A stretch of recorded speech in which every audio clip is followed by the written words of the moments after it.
guys, I'd like to welcome you to Gray Today's Color. This is our first episode. And of course, guess what month it is? It's Black History Month. So we're going to be talking about Black history. The importance of Black history. Is it still relevant today in the 21st century? You know, do you even still celebrate Black history? So we're going to get to that later on. And I have a real special guest today who's going to help us figure out some of those issues. But before we get there, I just want to real quickly talk about what's been going on this week or this last month or this year in the world. You know, well, we are still dealing with a pandemic. Fortunately, we have someone in office who has kind of taken control and getting the vaccine out there. But some of us say they're still not fast enough. We can work a little bit faster. I think they need to, hey, if they can have a 24-hour drive-through for fast food, I think we can have a 24-hour drive-through for vaccines. I don't know. That's just my opinion. Also, what have we been going on? The impeachment. Come on, man.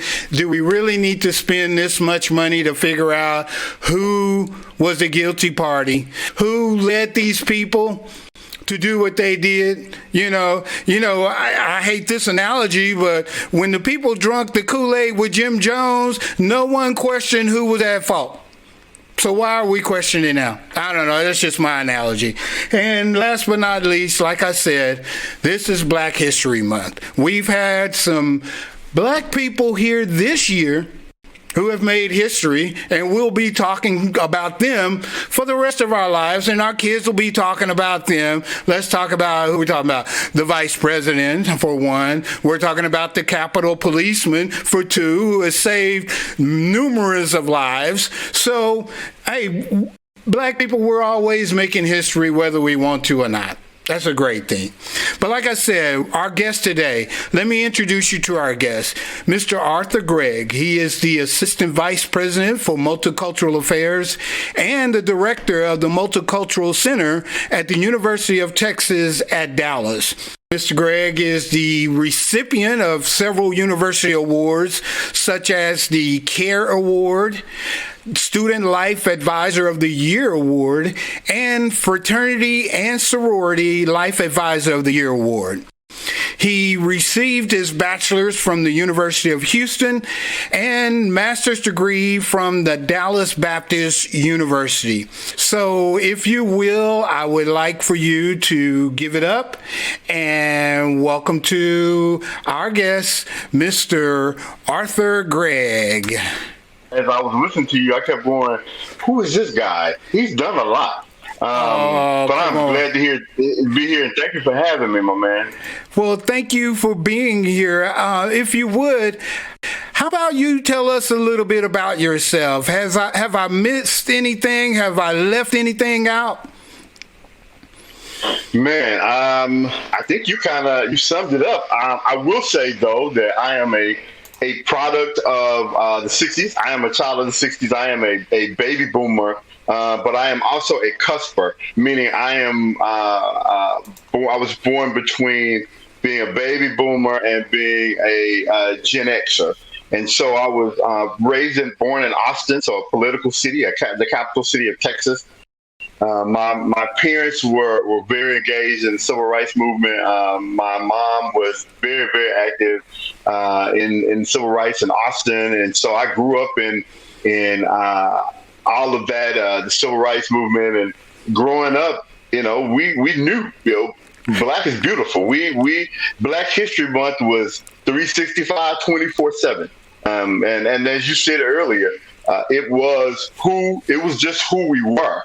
And then going to college, my goal was to be a newscaster or anchor, but started working with different various organizations and offices on campus, and realized that my passion was working with and in colleges and college students. And so I have done that for 35, almost 40 years. And as at UT Dallas, being the director of the Multicultural Center, I'm actually the founding director. So I am the one who founded that center at our university. and a part of the founding team for our Office of now Diversity, Equity, and Inclusion on the campus. So I've been doing this diversity, equity, inclusion work back for quite some time before it was the in thing to do. Wow, people can say you've been pretty busy over these last 40 years, huh? Pretty busy. Yeah.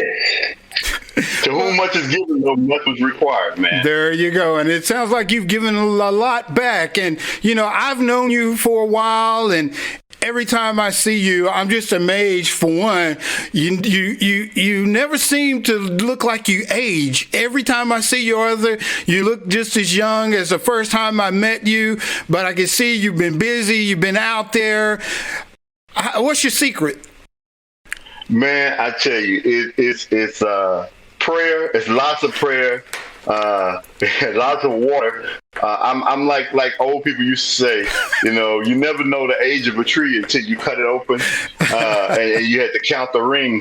So just don't cut me open. There you go. But man, it's just been lots of prayer, man, and just people who have just been blessed to be in the midst of people who have not only benefited but have poured into me, man. So, along with, as they say, black don't crack. Black don't crack. Well, speaking of black, let's get into talking about black history here. A lot of people really don't realize that, Black history actually started out as a National History Week. This was back in 1926. Young man by the name of Woodson led Black, and then it eventually would lead to Black History Month. So speaking about Black History Month, let's talk about it in the 21st century. How relevant do you think it is in the 21st century? Knowing that as a kid, it was a big part of your life. I know in my life it was a big part, but I don't know. Do I see that today? Man, it's more than ever needed now. It's more relevant now simply because I think we went through an era where it wasn't that we were ashamed of Black history. It was just a political thing. We got so caught up in when it was. We get so caught up in, well, it's February. It's the shortest month. And, we always get the short end of the stick, not knowing the history behind why it's in February. It was founded in February because of the birthdays of Frederick Douglass and Abraham Lincoln were reported to be born in February. So it was more so tribute to their birthdays as opposed to let's just pick the shortest month and appreciate Black people. And so I say it's more relevant now. We need it more so now is because our students, our young folk, really need to understand that Black history is American history and American history is Black history. It's interchangeable, and that we have Black history started before slavery. Yeah, and that's the point that we've got to get across. We Black people just weren't. Slavery. Oh, Black people. Now let's create Black history. It started way before slavery.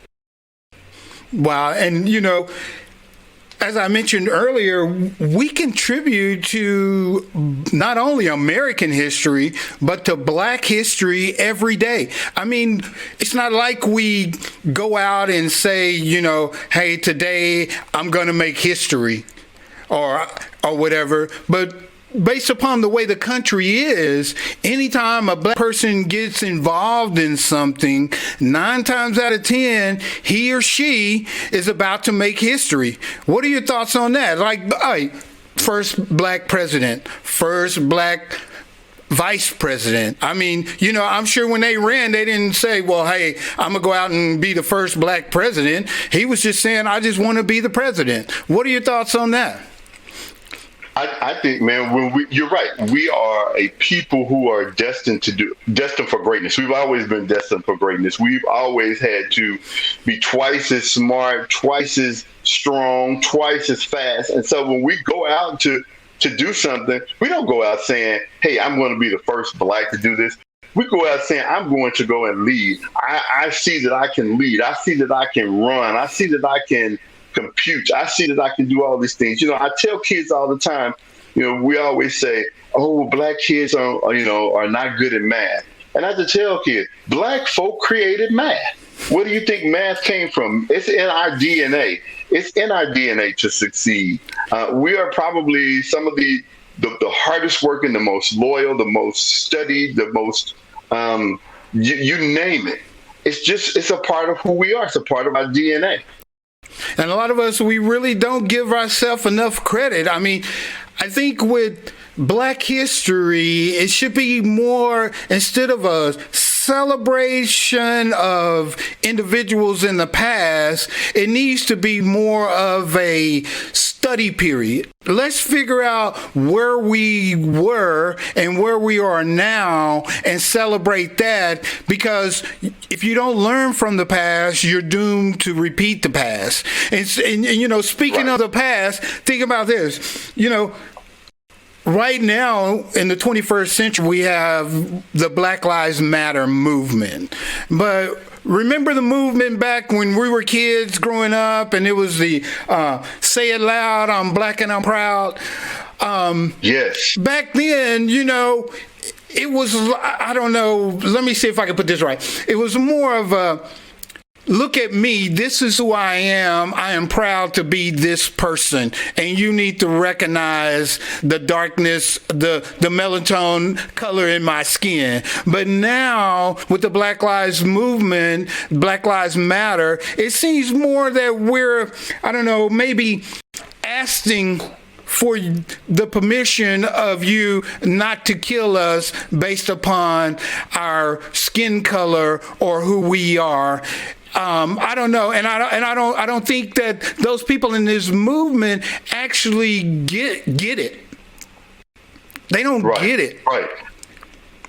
I don't know. Man, when you were talking about I'm Black and I'm proud, I just remember as a kid, that was just. It was in you. I mean, you saw little kids, and they were just singing, "I'm Black and I'm proud." We were doing your alphabets. It was like A is for Africa, B is for, and so it was ingrained in us that it was okay to be Black. It was good to be Black. Black was good, because prior to that, everything Black was always equated to something bad. Like the villain always wore black and the good guy wore white. We always said, you're the black sheep of the family. That was always the bad person. Or someone told, that's just a little white lie. That was okay. A lie is a lie. A lie is never okay. And so, I think, this whole sense of asking for permission to sustain our lives, I understand that, because we've gone from a proud people to a people who have been relegated to something less than a dog. I mean, people have gotten more time for killing dogs than they have from killing Black people and taking Black lives. Exactly. So, more like we've gone from being a proud people to 100 people. You pretty much got to be safe when you're walking the streets. You got to watch your back. You got to be careful where you're going. You got to always be polite when you're stopped, because you could end up dead. And I think it's I think it's a sad day in America that it's like that. And as I was telling you earlier, I've covered a lot of Black Lives Matter marches and movements, and the sad thing about it was half the people out there, okay, I'm not going to say half, I'll say a fourth, but a lot of the people out there just really didn't realize why they were there and what they were actually marching for and the importance of it. And, because I think if they would have viewed it that way, a lot of the discourse, I can understand being mad, I can understand being upset, but as you and I know, that doesn't work in the 21st century, because now they're going to label you as something that you're not. You can be an angry Black man, but you can take that anger and focus it in a different way, as opposed to being destructive. I believe me, as an African American, I feel your pain. I want to tear something up sometimes, but I know that in order to get anything done, because we didn't invent the rules. Okay, we're just playing by 'em. Right. And in order to get anything done, sometimes you have to, go a different route. You have to channel that anger somewhere else. But Stoney, as you were talking, it led me to, I was thinking about, we went from I'm black and I'm proud. Our communities were strong. Our dollar was strong. Even within our community, our leadership was strong. And then we went into this thing called integration. And when we went into integration, we no longer became strong. We became an afterthought. We were the second best. And so we went through this period where we were a second thought. We were the two, like TOO, like to say, oh, yeah, you too. Oh, you're black also. Oh, and so this whole Black Lives Matter is almost like, hey, we matter too, Prior to that, and so when I hear you, people not knowing why they're out there, we've been the two in the history books, in schooling, we were taught. When you think about our history and who we are, we've been relegated to Martin Luther King, Rosa Parks, Jesse Owens, maybe Wilma Rudolph, Thurgood Marshall, and now we're at a period, all of these people, they're dead, and so, but they were people who, in some cases, make people who don't look like us or look like black people feel comfortable. Yeah, and I was thinking about that earlier today. I'm glad you brought that up, because now we have to make Black history safe. And as you say, we celebrate the Martin Luther Kings, the Rosa Parks. We have to put them out there so that everyone can feel safe in celebrating that. But what about those figures like Malcolm X and Medgar Evers and the Nat Turners and those figures that are not so positive in the light of history, but yet they're still the Black history? And have we politicized Black history? What are your thoughts on that? I think we have. We've been trained to make everybody else feel comfortable. We've been taught to make people feel more comfortable and not I feel bad. No, we got to put those people out there. We got to talk about those folks, because everybody wants to talk about the patriots at the White House. They are doing some of the same things. We didn't do stuff like that. Our thing was about how do we move a people forward, forward thinkers, and sometimes there's a time for a peaceful march. There's a time for a more forceful march, and I'm not talking about insurrection. I'm talking about more of a forceful march in the sense of giving us and not saying, well, we're going to allow you to do something. No, you can't allow us. We're American citizens just like everyone else. We have rights just like everyone else. But I think we have to get out of this space of making everybody else feel comfortable and we're the only ones not comfortable, because we know that they're more than that. It's not about how you feel. It's about how I celebrate. Now, Arthur, let me ask you, you're on a university setting. I'm wondering, how is Black history being played out there? White institution, also known as a PWI.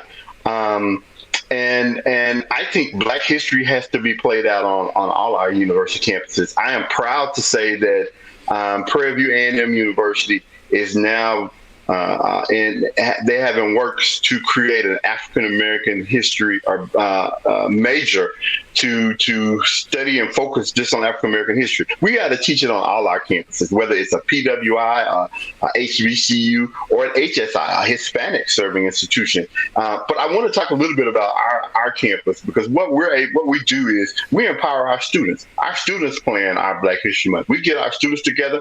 And we just say, what is it that you want to see? I think 2 years ago, our theme was Blacktivism. gaining our voice back. And so all the programming was around the whole sense of what it meant to be a Black activist, someone who was an activist for the Black cause. This year, our group went with a simple, we are our ancestors' wildest dreams. And so we pushed them to create. We pushed them to educate beyond what you see on TV, on flashcards. We pushed them beyond that. We talked about Black Wall Street. We talked about entrepreneurship. We talked about buying Black. We talked about the importance of using your voice to make a difference. We had 8 students on our campus right after the George Floyd killing who said, there's some things here that are not conducive to our learning as Black students on this campus.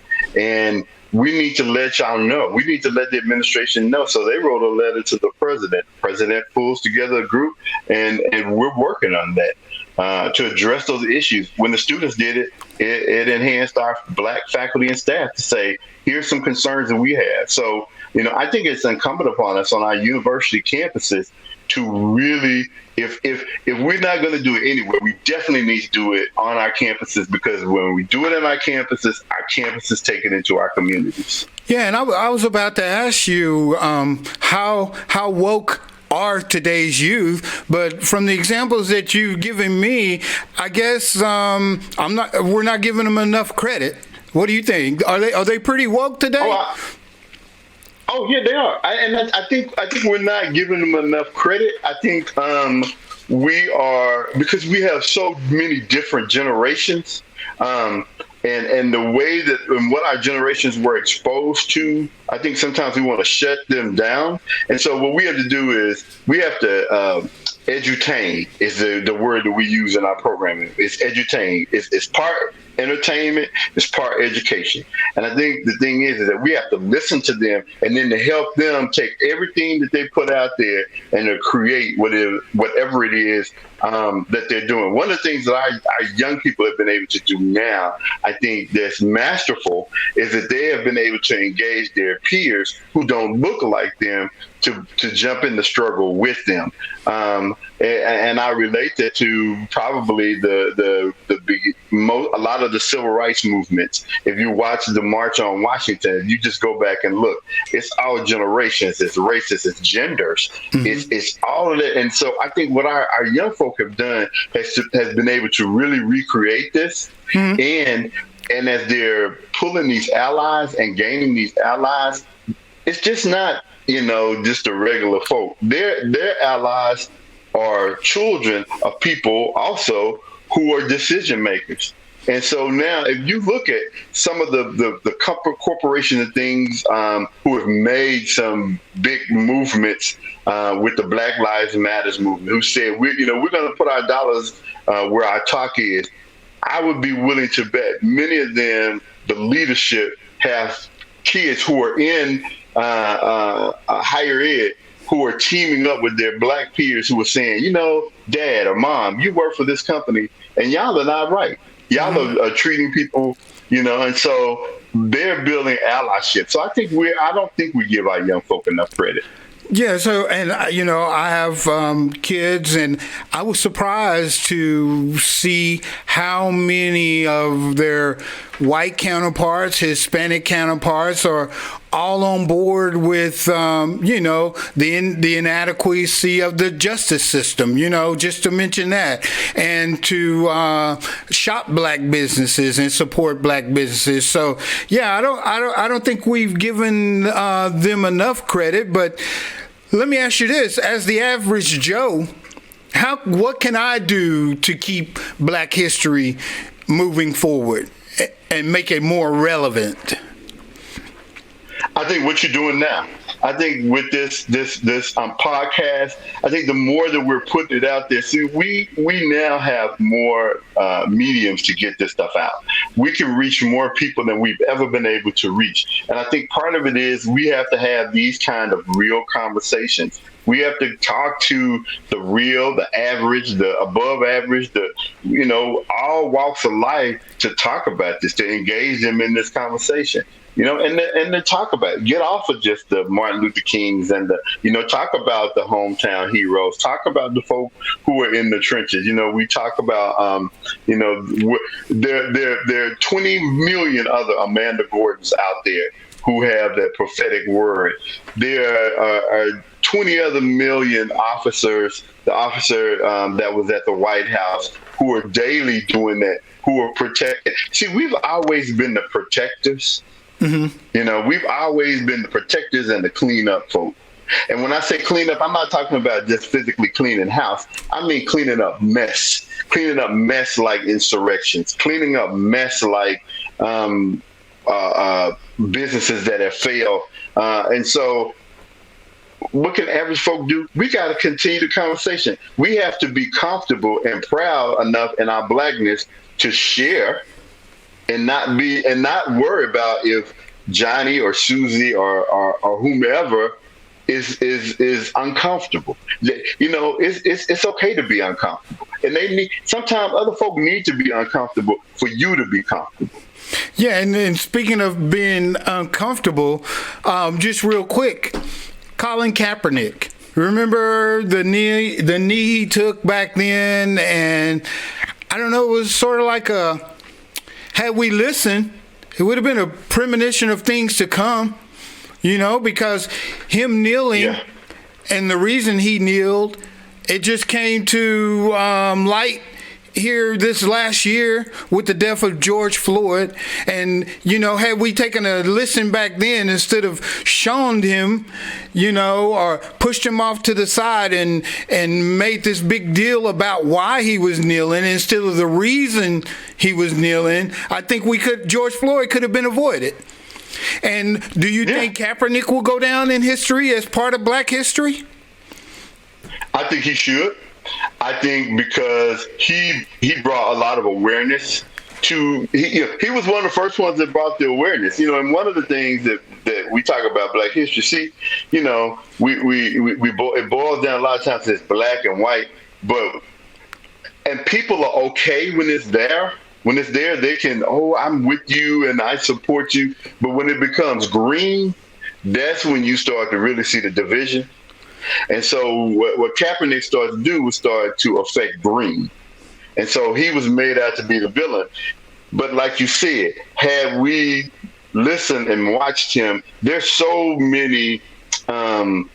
much symbolism in what he did and where we are now, simply by the knee. The knee is powerful. When you kneel, that's powerful, and it says a lot. When he was kneeling, for one thing, we always knelt for prayer. We knelt before God. We knelt in prayer to change things. Mm-hmm. It wasn't about disgracing things. It was to change things. And so if you don't know what kneeling really means, you see it as a disgrace to an object. We don't worship an object, a flag, a song. Right. We worship a God. Mm-hmm. And so, I think,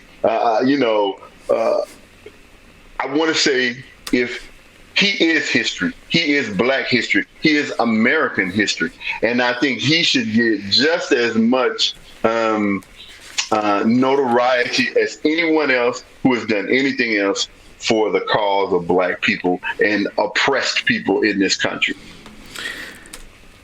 Man, that was good. That was good. And I think, like I explained, the title of this show is Gray, Today's Color. And as divisive as a world that we live in, there always has to be gray. You take your far right, you take your far left, and there's going to be gray in the middle. And I think what you just said about the knee and how over the years, I know as African Americans, whenever you see us on the knee, we're praying. And we're praying to have something change, right? So my last question is, where do you see the future of Black History Month? I see the future of Black History Month being a month, but I see the future of Black history being a way of life, a way of, the more that people try to remove the history from our books, the more history is being made. It's almost like, you can erase me from the pages, but you can't erase me from what we bring to the world. And so I see the future only growing bigger. I see the future even moving forward in Black history. Because as you said earlier, every day we are making history. We are just Black folk making history. It's not just Black history, it's history. It's kind of like people used to say, I am an African in America. No matter what we do, we're always going to be Black. We're going to be seen Black. It's just the color of our skin. And so we're going to always make history. Is it always going to be Black history? No, but it's always going to be history made by someone who is Black. And I think we've got to really not get so tied to this is Black history, but this is history made by Black people. Exactly. And I agree with that. And I will let that be the gray of this conversation.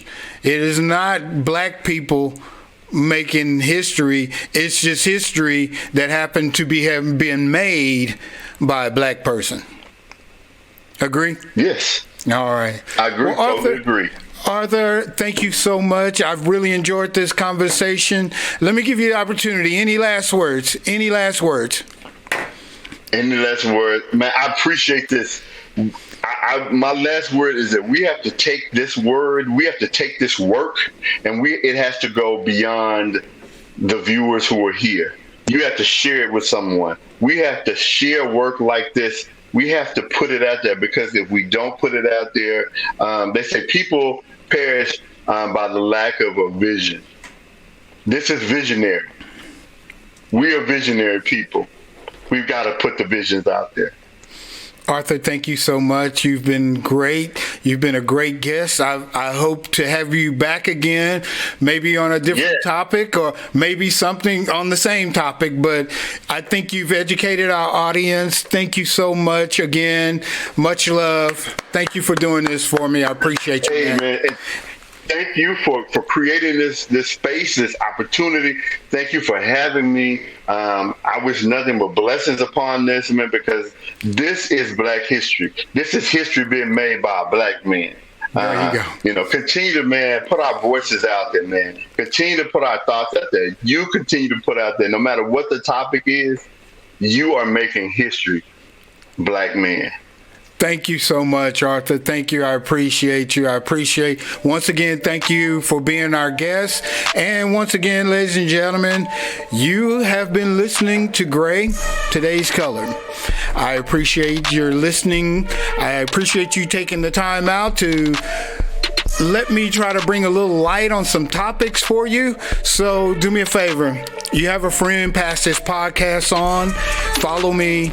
Look for me. You can see on the screen different ways that you can get in touch with us if you'd like to be a guest. But other than that, just keep moving, keep doing your thing. And like I say, take it one day at a time. One day at a time. And we'll see you next time on Gregg, Today's Color. Be blessed.